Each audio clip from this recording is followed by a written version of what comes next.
महाराष्ट्र चुनाव में एआईएमआईएम प्रमुख असदुद्दीन ओवैसी ने लातूर नगर के निगम चुनाव से पहले भाजपा, कांग्रेस और उनके सहयोगियों पर निशाना साधा है।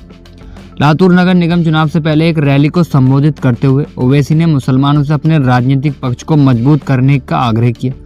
उन्होंने कहा कि आबादी का एक महत्वपूर्ण हिस्सा होने के बावजूद अल्पसंख्यकों के पास राजनीतिक शक्ति की कमी है।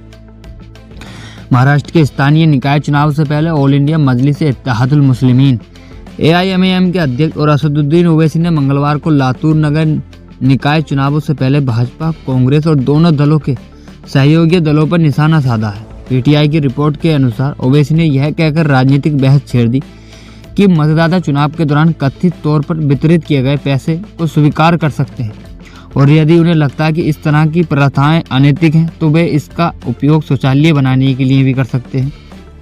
लातूर नगर निगम चुनाव से पहले एक रैली को संबोधित किया असदुद्दीन ओवैसी ने। उन्होंने कहा कि शुरुआत जो हुआ जब उनकी पार्टी ने चुनाव में प्रवेश किया। उन्होंने सभा को संबोधित करते हुए कहा, अगर आपको लगता है कि पैसा लेना गलत है या हराम है तो इसे शौचालय निर्माण में भी आप बना सकते हैं।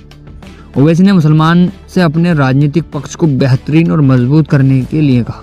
उन्होंने कहा कि मुसलमानों की एक आबादी का बहुत बड़ा हिस्सा मौजूद है लेकिन राजनीतिक में बहुत ज़्यादा कमज़ोर है। एक रिपोर्ट के अनुसार उन्होंने कहा कि दलित और मुसलमान गरीबों को एक बड़ा हिस्सा बनाते हैं लेकिन विकास उनके इलाकों तक नहीं पहुंच पाया। नरेंद्र मोदी के पक्ष वाली सरकार की आलोचना करते हुए ओवैसी ने उसकी प्राथमिकताओं पर सवाल उठाए।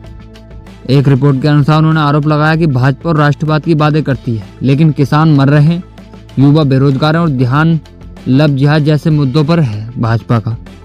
उन्होंने यह भी दावा किया कि अमेरिकी राष्ट्रपति डोनाल्ड ट्रंप द्वारा कथित तौर पर की गई उन टिप्पणियों पर प्रधानमंत्री और भाजपा चुप रहे।